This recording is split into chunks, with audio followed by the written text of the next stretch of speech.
Hello everyone. Hello my dear students. This is your Ma'am Mary Jean El Bongcato, your LTS implementer, and welcome to our first lecture. Okay, so our first lesson is all about the National Service Training Program or the Republic Act 9163.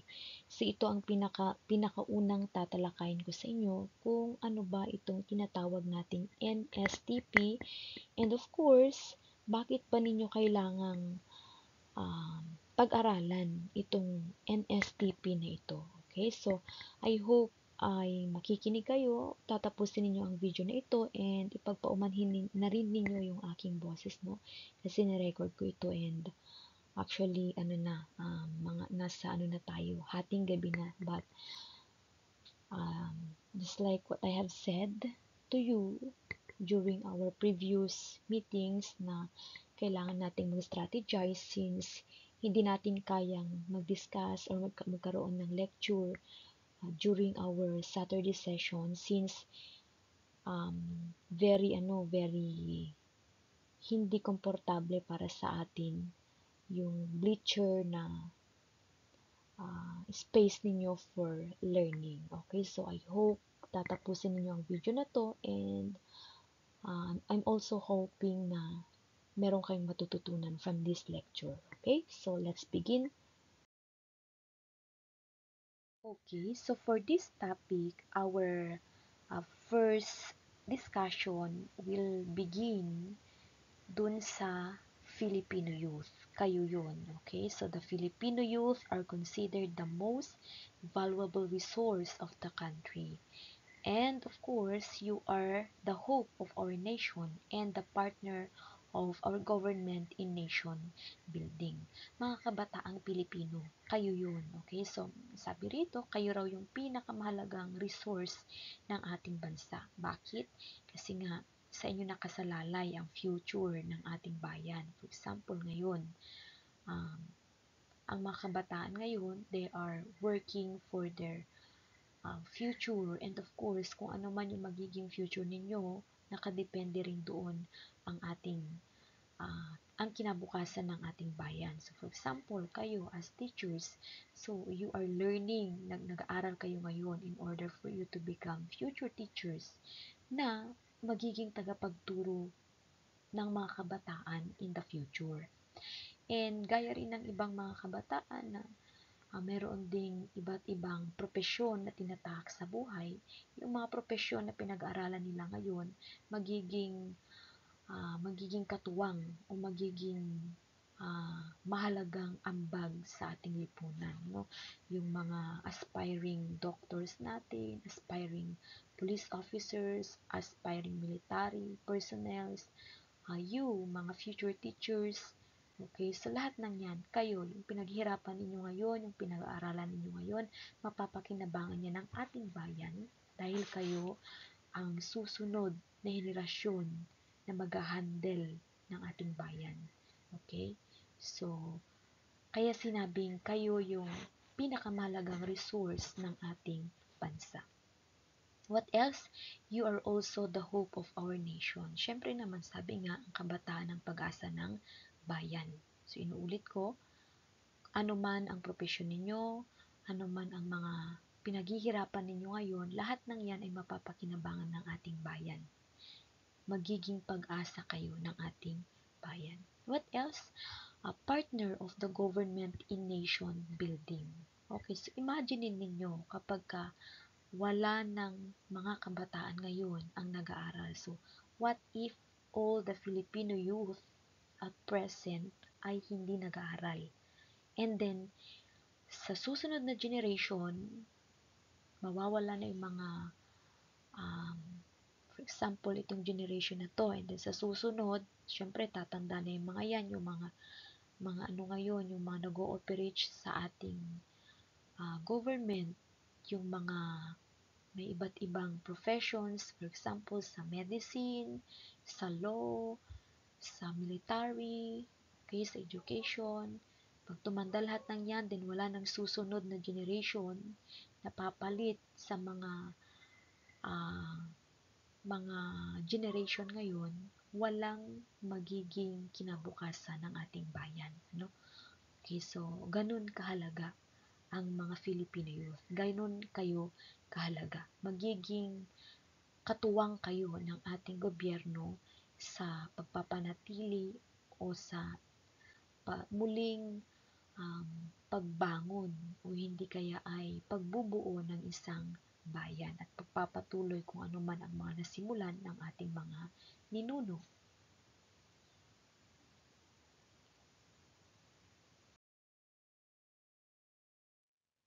So since nire-recognize ng ating bansa ang kahalagahan ng mga kabataang Pilipino sa pagkakaroon o ng pagiging malaking ambag sa ating bayan, okay? So, nagkaroon din tayo ng mga batas para mapaigting yung pakikiisa ng ating mga kabataan sa Nation Building Act. At ito nga yung Republic Act 8044 or yung tinatawag nating Youth in Nation Building Act. It was actually enacted in 1995, which established the National Youth Commission and the National Comprehensive and Coordinated Program on Youth Development. So, the youth development is very important in our country, specifically in the nation building. Kasi nga, pag-asa ng bayan, ng mga kabataan, ano.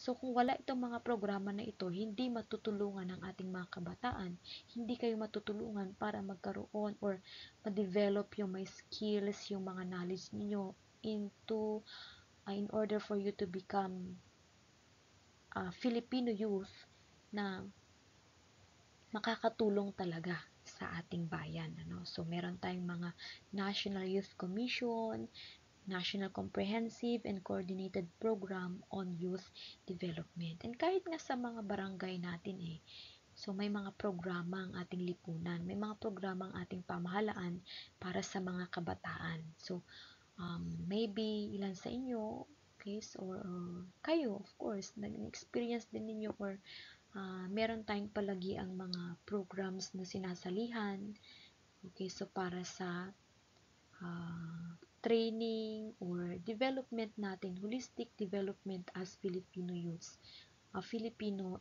okay? So, itong RA 8044 na ito rin ang nag-define sa tinatawag nating Filipino youth. So, from this act, dinefine nila kung ano ba o sino ba yung tinatawag nating mga kabataang Pilipino.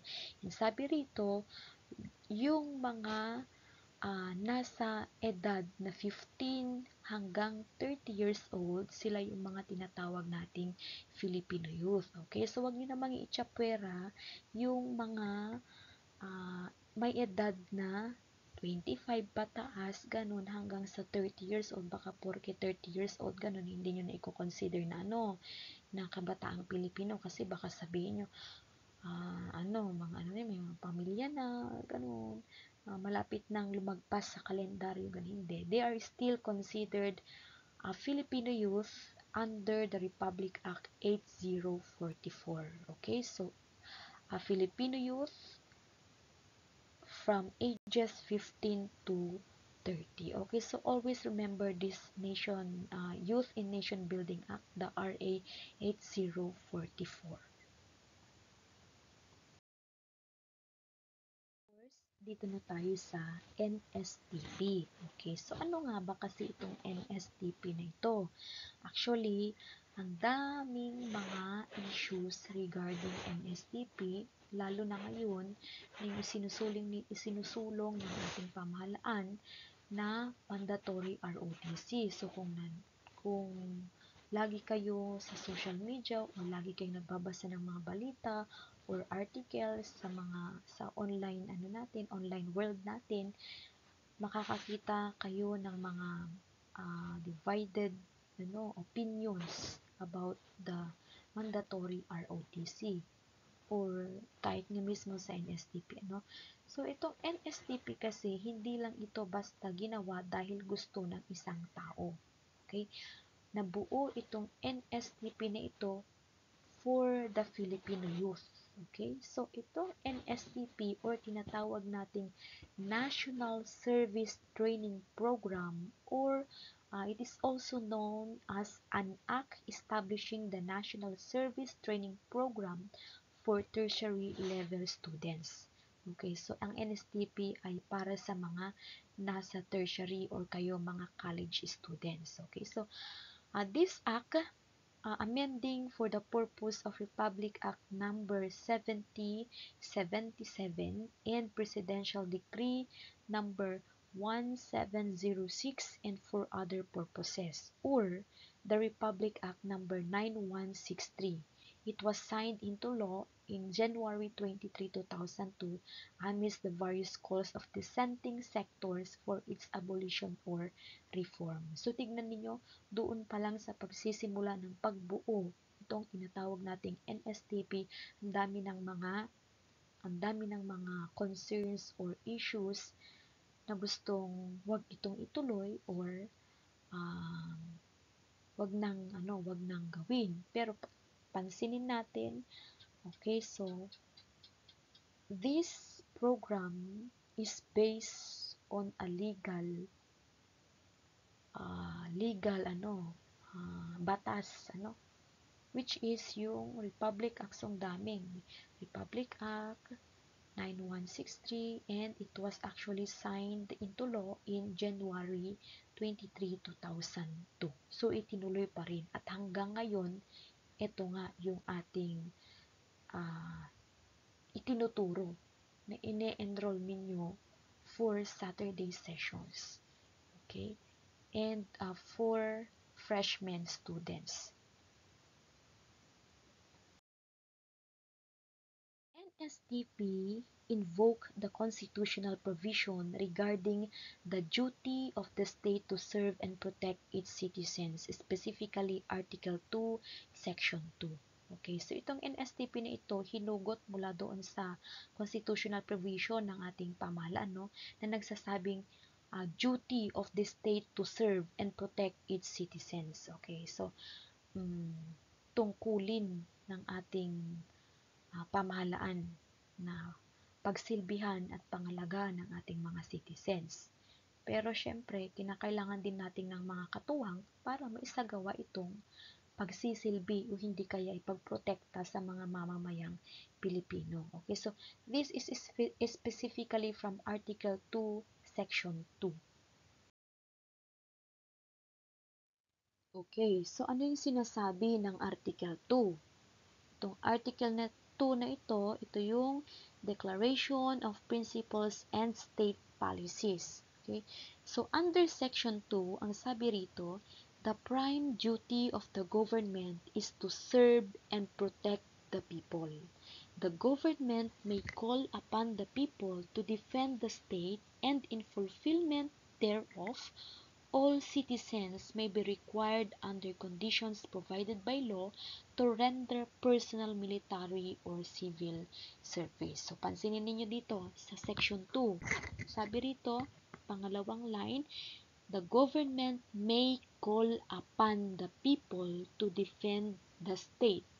Okay, so pwedeng magtawag ang ating gobyerno ng mga tao na pwedeng mag-defend sa ating state. So, who are they? So, kailangan merong yung mga tatawagin or yung mga maaaring maging katuwang para sa pag-defend ng ating state ay yung may proper training, Kaya kailangan natin ng NSTP. Okay, so under conditions, the citizens may be required to um, render personal military or civil service. It can be military or a civil service. Okay, so take note, this is the same principle that created and sustained the Reserve Officers Training Corps or yung ROTC na tinatawag natin. Okay, so tandaan ninyo na itong prinsipyo ng Section 2 of the Article 2 or the Declaration of Principles and State Policies, dyan din o ito rin yung nag-create and nag-sustain ng Reserve Officers Training Course or the ROTC. So what is the primary objective of the NSTP? So its primary objective is to promote the role of the youth in nation building. As such, it aims to encourage the youth to become civic and or military leaders and volunteers from whom could be called upon by the nation in cases their services are needed. For example, ay yung mga calamities or for example, typhoon or earthquakes, ganon. And kapag ka nagkukulang tayo ng mga military personnel or yung mga individuals who are helping or who are ready to help, for example, sa mga disasters na dumadating sa atin. So, meron tayong mga tinatawag na volunteers. For example, nagtatawag sila ng mga citizens na um, tumulong, for example. So, kailangan may proper knowledge or may proper training. Kaya napakahalaga talaga nitong NSTP bilang maging training or practice ninyo bilang mga kabataang Pilipino kasi kayo ang pinakapangunahing maaring hingan ng tulong ng ating pamahalaan. Okay? So, yeah, yun. And sabi nga, kung maalala ninyo yung orientation program natin noon, sabi nila, yung ROTC talaga ay napakalaking tulong din sa nation building natin. Kasi maaasahan natin sila sa, ayun nga, nabanggit ko na sa inyo, kapag may mga disasters na biglang dumadating sa atin, earthquakes, typhoon, ganyan, okay, so tinatawag yung um, mga reserve officers or pwede rin naman yung mga kabataan, no, na tumulong. Okay, for example, sa pagdi-distribute ng mga relief goods, or pagtulong kung meron kayong knowledge sa first aid kit, sa medicine, ganun, maaari kayong tumulong sa mga may karamdaman. Okay. Pagka sa ROTC naman, for example, just in case lang, may kailangan na kulang ng, for example, kulang ng pwersa, so pwede kayong tawagin ng pamahalaan para tumulong sa pagde-defend or sa pag-protect ng mga mamamayan ng Pilipinas na nangangailangan talaga ng tulong, ng pagtulong. Okay, so that is the primary objective of the NSTP law. I hope naiintindihan niyo yung mga pinagsasabi ko, no? Kahit ito ay recorded video discussion lang, okay? Compared with the ROTC, which specializes in military training, and the EROTC, which called granted free options for students, yet was limited in implementation, the NSTP law ensured that the three components, which is the Civic Welfare Training Service or the CWTS, the Literacy Training Service or LTS, and the Reserve Officers Training Course or the ROTC, will be given the same and equal implementation in educational institutions. Moreover, it defined the different components, the duration. Okay, so itong tatlong components na ito, magkakapareho lang ang pag-i-implement dito. So, hindi porke sa Reserve Officers Training sa ROTC ganyan, so mas sa kanila dapat mas mahaba yung time. So, these three components equal. So, same lang, same and equal yung implementation ng mga ito in every educational institutions. So, ano ba itong mga tatlong component nito? Ano ba ang pagkakaiba ng mga ito? Do na-discuss natin ito ng orientation ninyo, pero tignan natin, isa-isahin natin kung ano itong CWTS, LTS, and yung ROTC na tinatawag natin.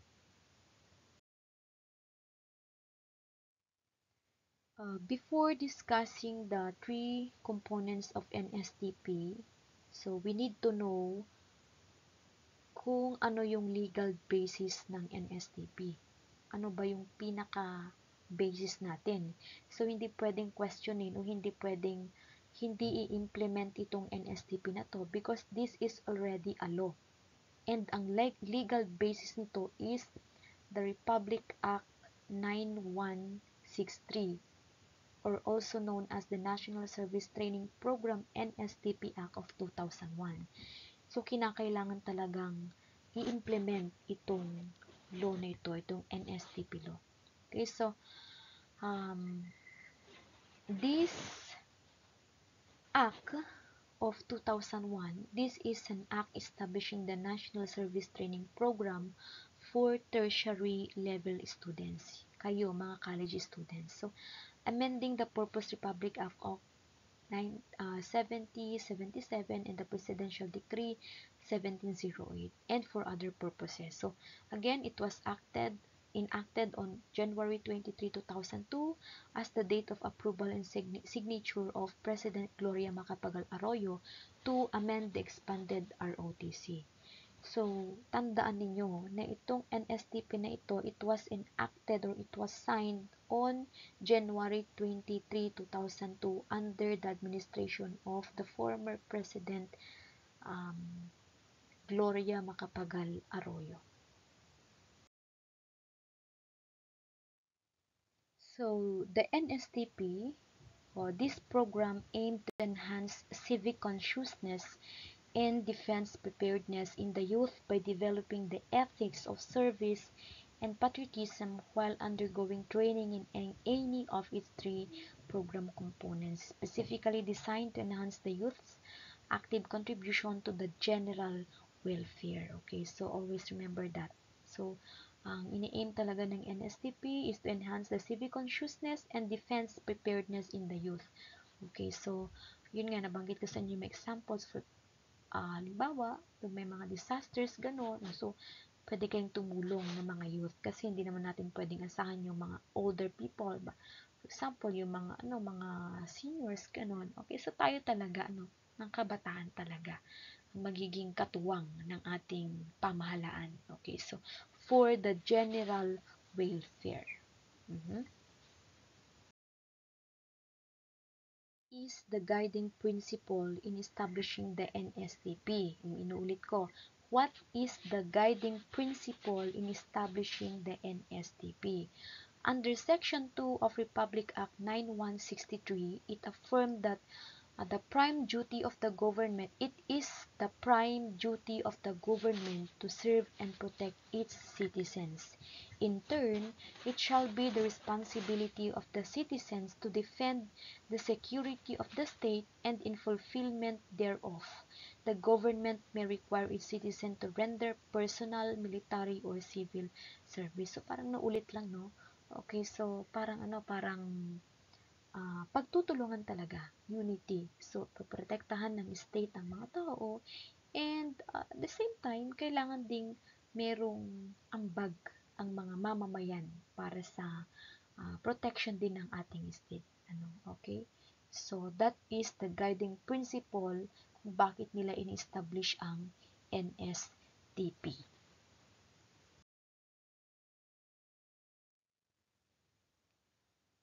What are the goals of the state from among the youth in nation building? So, in recognizing the vital role of the youth in nation building, the state shall promote their civic consciousness and develop their physical, moral, spiritual, intellectual, and social well-being.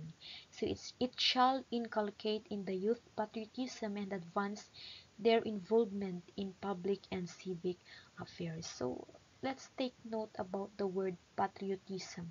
Youth patriotism. Okay, pagiging makabayan natin, pagmamahal natin sa ating bayan, pagpapahalaga sa mga bagay na makakatulong sa ating bayan. Sino bang magde-defend? O sino bang mag-ooperate?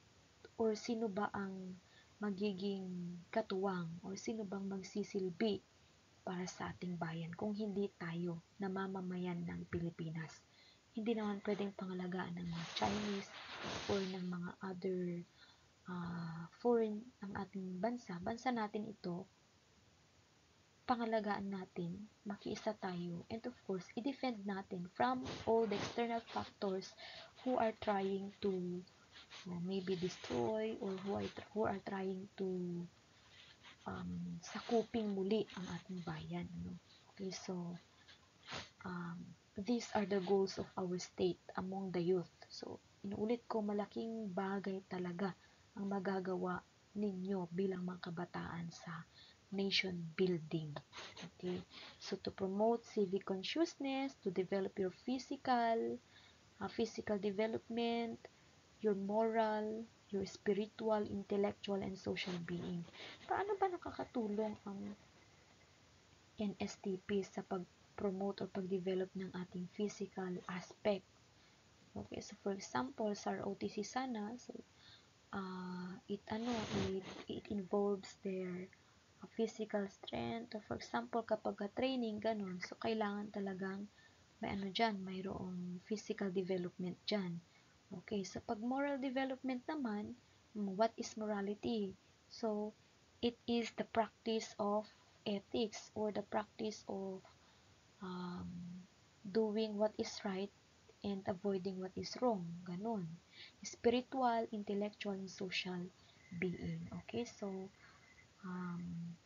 tandaan ninyo na ang isa or pinaka main goal ng ating state talaga is yung pagiging makabayan ng isang kabataang Pilipino.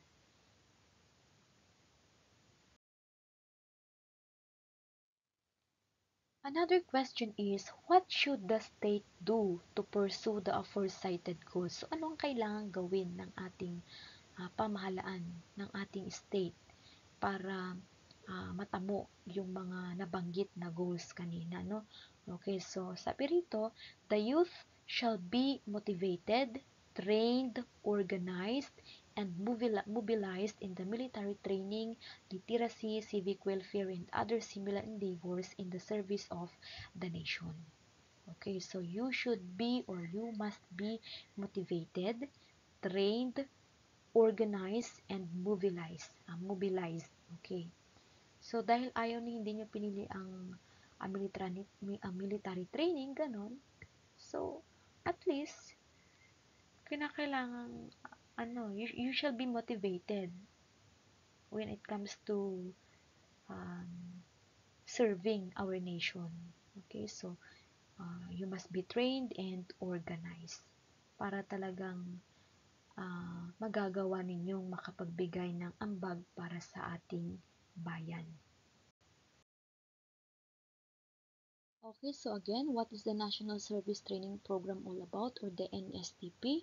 So it is a program aimed at enhancing civic consciousness and defense preparedness. At may tatlo itong program components. These are the three components of the NSTP. The first one is the Reserve Officers Training Course, or the ROTC. The next one is the Civic Welfare Training Service, or the CWTS. And the third one is the Literacy Training Service, or the LTS. At ito yung kung saan kayo naka-enroll ngayon, LTS. Pag-usapan natin itong pinakauna, yung Reserve Officers Training Course or yung ROTC na tinatawag natin, o kung bakit kinakatakutan ninyo ang ROTC. Sa totoo lang, for me, for yung tatlong component ng NSTP na ito, itong ROTC, kasi ito talaga yung makakapagbigay kayo ng laking ambag. Okay? At hindi lang ito yung pagbibigay ninyo ng service, kundi malaki rin ang tulong nito para sa inyo. Sabi nga sa orientation program and yung symposium natin na sa ROTC talaga ay maaari ninyo itong mapakinabangan din sa inyo para sa inyong sarili, hindi lang para sa pagbibigay ninyo ng service sa ating bayan. Okay, so itong ROTC na ito, it refers to the program component institutionalized under Section 38 and 39 of Republic Act Number 7077, which is designed to provide military training, to motivate, to train, to organize, and mobilize them for national defense preparedness. So, magiging katuwang pa rin kayo ng pamahalaan, lalo na ng ating sandatahang lakas. the Armed Forces of the Philippines, for example.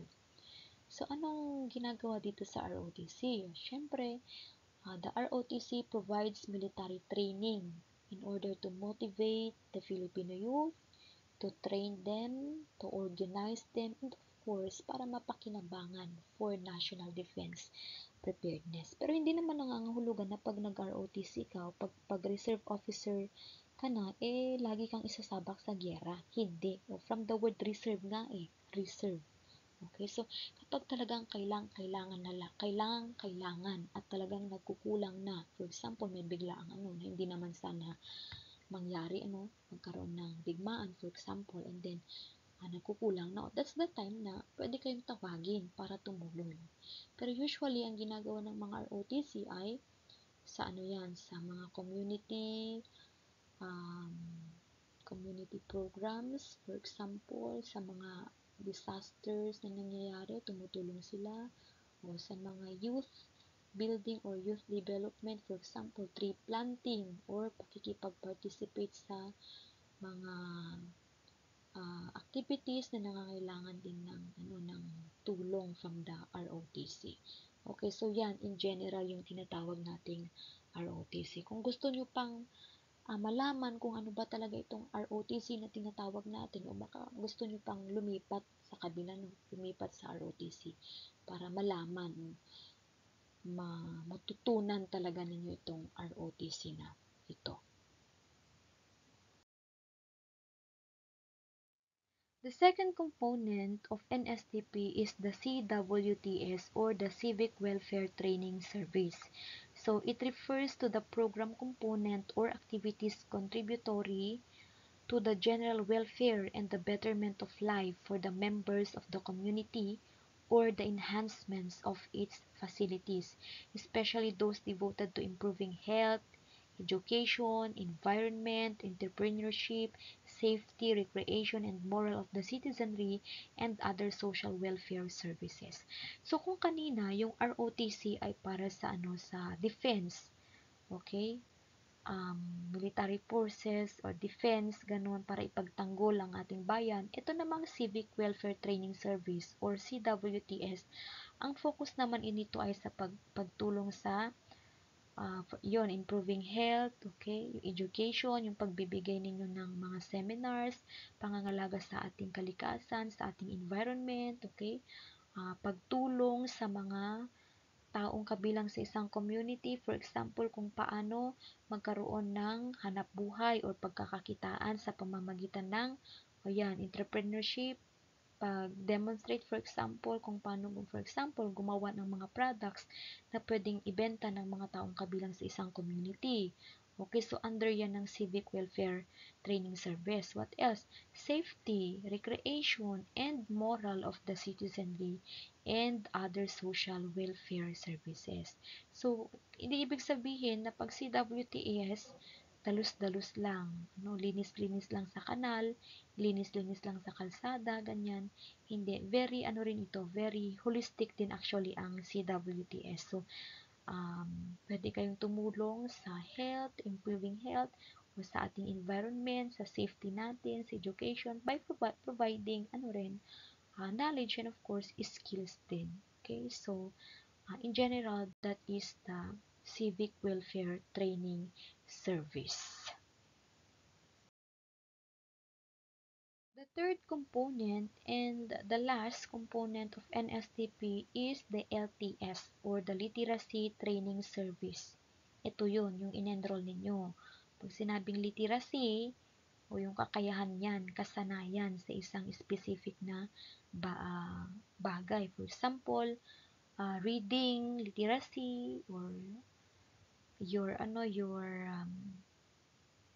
meron kasi tayong mga tinatawag na mga new literacies. Sa education, pinag-aaralan din yan. For example, financial literacy, social literacy, multicultural literacy, digital literacy, ganon. So, dito sa LTS, pinaka-basic na natin na focus natin ay yung reading, writing, yung literacy, ganon. So, pagtuturo sa mga bata. Okay. Nagbibigay tayo ng mga basic skills sa mga bata, tinutulungan natin i-improve yun. For example, pagbibilang nila, or pagbabasa, or pagsulat, or pagkukwento, ganon. Or pag-analyze ng isang literature, for example. Ganon. So, pwede sa mga children, sa mga out-of-school youth, and other segments of the society in need of their services. And this component is actually very swak sa inyo as student of the College of Teacher Education, as future teachers. Kasi training ground na rin ninyo ito on how to teach, kung paano magturo. And, mahanap din ninyo yung value ng teaching.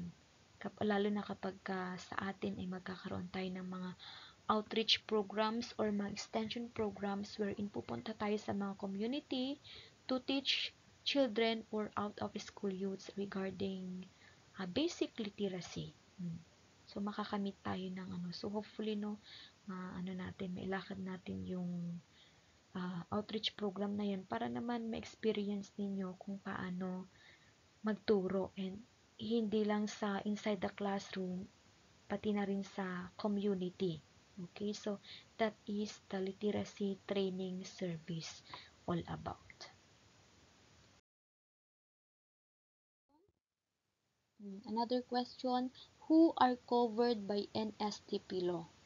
So all incoming freshman students, male, female, starting school year 2002 to 2023 up to present, enrolled in any baccalaureate and in at least 2-year technical vocational or associate courses are required to complete one NSTP component of their choice as a graduation requirement. So wala kayong takas. For example, hindi mo in-enroll ng first year ka, hindi mo in-enroll ng second year ka, hindi mo in-enroll ng third year ka, hindi mo pa ni-enroll ng pag fourth year ka, hindi ka gagraduate, hindi ka papayagang graduate. Bakit? Ulit ko, batas ito, NSTP law. So, kailangan matapos ito ng isang estudyante na naka-enroll sa isang school o isang university bago siya graduate. Dahil kung hindi niya matatapos ito, hindi siya makakagraduate. Why? Because this NSTP is one of the requirements for graduation. Okay, so nag-start na magkaroon ng NSTP noong school year 2002 to 2003 until now. At buhay na buhay pa rin ang NSTP because it is a law. Okay? Okay, so ito naman yung ating guideline or kung sino ba ang covered ng NSTP. So number 1, all higher and technical vocational education institutions must at least offer one of the NSTP components, and good for 1 year ito. So 2 sems. First sem, second sem, for 1 year lang naman. Okay, hindi naman hanggang 4th year yan. So, isang taon lang naman. Number 2, state universities and colleges or SUCs shall offer the ROTC component and at least one other NSTP component. Okay? Number 3, the Philippine Military Academy or the PMA, the Philippine Merchant Marine Academy or the PMMA, the Philippine National Police Academy or the PNPA, and other SUCs of similar nature in view of the special character of these institutions are exempted from the NSTP. So, bakit daw excluded itong or exempted sa NSTP itong mga from the PMA, PMMA, PNPA?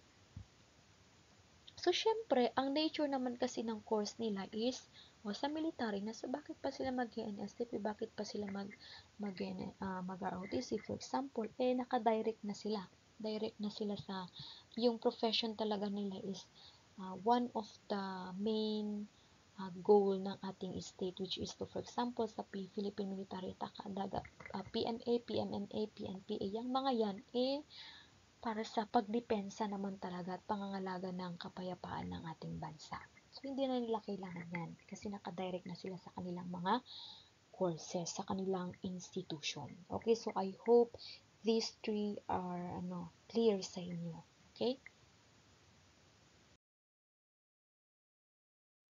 Next, number 4, private higher education and technical vocational education institutions with at least 350 students cadets may offer the ROTC component and consequently establish or maintain a Department of Military Service or Military Science and Tactics or the DMST, subject to the existing rules and regulations of the Armed Forces of the Philippines or the AFP.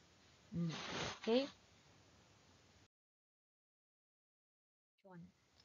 Another question, are there any institutions not covered by the NSTP? So, as what I have mentioned earlier, sabi dun sa number 3, the Philippine Military Academy, the PMMA, the National Defense College of the Philippines, or the NDCP, the Philippine Public Safety College, or the PPSC, and other schools similar stature in view of this character of their institution shall not be covered by the NSTP. Okay, so yan yung mga institutions na hindi na covered ng NSTP. What is the duration and equivalent course unit of each of the NSTP components? So, yung duration naman and equivalent course unit. Each of the NSTP components shall be undertaken for an academic period of 2 semesters for 54 to 90 training hours per semester. So, it shall be credited for 3 units per semester. So, 3 units yun, gaya rin ng ibang gaya rin ng ibang mga subject ninyo, Gen Ed, Prof Ed, or sa major, for example, pag BS Ed, ganun. So, one subject is equivalent to 3 units per sem. Okay? So, 2 semester yan, isang taon. For 54 to 90 training hours per semester. Okay?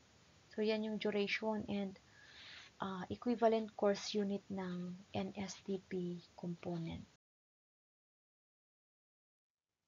What fees shall be charged to students taking any of the NSTP components? Sabi rito, no other fees shall be collected except basic tuition fees. Basic tuition fees which should not be more than 50% of the charges of the school per academic unit. So sa inyo naman, since wala naman kayong binabayaran, so wala kayong, you don't need to pay tuition fees for the NSTP component. So, kasama na yun sa binabayaran ng gobyerno na ninyo. And, for example, kung hindi man free ang tuition ninyo, hindi yan, another, hiwalay na tuition fee. Okay, so, as one na yan. And, sa inyo, sa mga state colleges or state universities, binabayaran na ng gobyerno yung inyong tuition fee.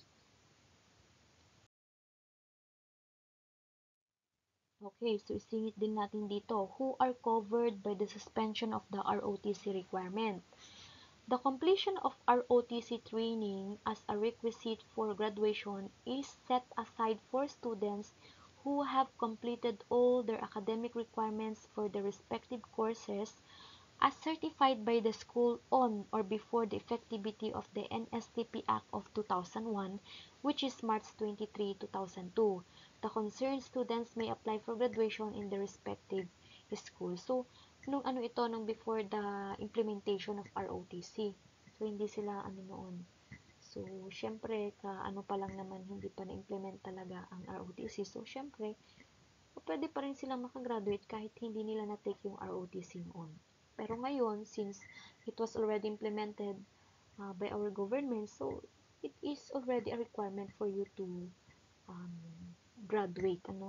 Pag hindi nyo na-take, hindi kayo graduate, hindi kayo papayagang graduate because this is one of your requirements. And it is related to ROTC. The question is, what happens to male students who are currently enrolled and have not taken nor completed the ROTC requirements for graduation? So, ano raw mangyayari sa mga male students na hindi sila naka-enrolled or naka-enroll at hindi rin nila nakumpleto yung ROTC requirements nila for graduation? So, the answer is, The completion of ROTC training as a requisite for graduation is set aside for students who have completed all the requirement or academic requirements for the respective courses as certified by the school on or before the effectivity of the NSTP Act. Naulit lang kung ano yung nabanggit doon sa first slide kanina. Okay? So specify natin. So, number 1, male students who are not covered by Section 12 of this rule and are currently enrolled but have not taken any of the military service, civic welfare service, or law enforcement service shall be covered by the NSTP law. Anong ibig sabihin yan? Lahat daw ng mga male students na hindi naman covered ng Section 12 ng rule or the NSTP law and are currently enrolled but have not taken any of the military service or law shall be covered by the NSTP law. So, kung hindi sila naka-enroll at hindi pa naman sila kumukuha, hindi sila nag-enroll on any of the military service, civic service, or law enforcement service, they are still covered by the NSTP law. Next, number 2, male students who have completed 2 semesters of the expanded ROTC or EROTC or the National Service Program are deemed to have complied with the NSTP requirements. Okay, so these are actually before or nung mga first year of implementation of the NSTP. Number 3, male students who are not covered by Section 12 of these rules and have taken only 1 semester of basic ROTC or EROTC or NSP shall take any of the NSTP components to qualify for graduation. And number 4, students who want to qualify for enlistment in the reserve force or attend the advanced ROTC program shall undertake a special program for this purpose. Another question: who will take charge in the management and monitoring of the NSTP implementation? Number 1, the school authorities shall exercise academic and administrative supervision over the design, formulation, adoption, and implementation of the different NSTP components of the respective schools. Parang dito sa atin, meron naman tayong organized na NSTP, NSTP, parang department or NSTP program. So, meron tayong mga implementers. So, kami, I am one of the implementers and I am tasked to implement the LTS. Okay? So, yun. So, ang ating coordinator, ang ating NSTP coordinator ay si Sir Jumedis Ranho Jr. Okay? So, siyang in charge he is authorized to administrative supervisions, especially in the design, formulation, adoption, and of course, in the implementation of the different components of NSTP, which includes the ROTC, the CWTS, and the LTS. In the case of ROTC, the school authorities and the DND. Ano yung DND na yan? The Department of National Defense, the DND. Okay, so connected yan. Kaya dito sa atin, sa yung ROTC natin, meron ding inassign ang Armed Forces of the Philippines, yung natin, na mag-handle din, parang commandant din ng natin, ng ROTC unit ng NVSU Bambang. Okay?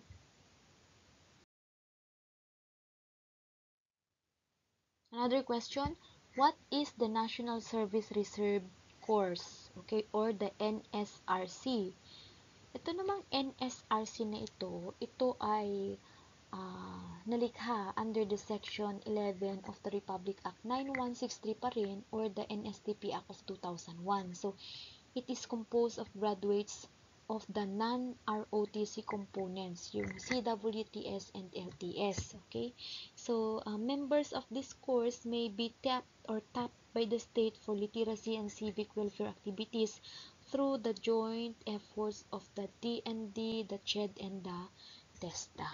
So, ang mga kasama sa NSRC ay yung mga CWTS, mga graduate ng CWTS and LTS na maaring hingan ng tulong ng ating gobyerno para magbigay ng tulong sa ating mga community in terms of different civic welfare activities. For example, mga symposium against illegal drugs or symposium against yung VAUSI, for example, women pangangalaga sa mga kababaihan, mga ganun. Or pwede rin sa pangangalaga ng ating mga kalikasan, ganun. Or in giving basic literacy sa mga children natin or mga out of school youth. Okay, so yan yung difference naman ng ng NSRC sa ating NSTP. So inulit ko, NSRC, it is composed of graduates of the non-ROTC components, which includes the CWTS and the NLTS, except ROTC. Okay, so that is the NSRC. Okay, so that's all for our first lesson, for our first lecture about the NSTP. Okay, so thank you for listening. I hope you understand my discussion. Sana'y naintindihan niyo yung mga pinagsasabi ko, no? So, kahit ano tayo, ganito ang magiging setup natin sa klase natin since it is very uncomfortable for us kapag mag-stay tayo sa bleacher. And, ang dami nyo kasi yung population ninyo hindi kaya kapag doon tayo mag-lecture. So, I tried my best to record this discussion and I hope papanoorin nito, makikinig kayo from the first until itong last. So, kapag ka narinig nyo itong message ko, na ito, ibig sabihin, tinapos ninyo hanggang huli. Okay, so this will be my message. You are the Filipino youth and you are the hope of our nation. Okay, so again, thank you for listening. Good day again, everyone.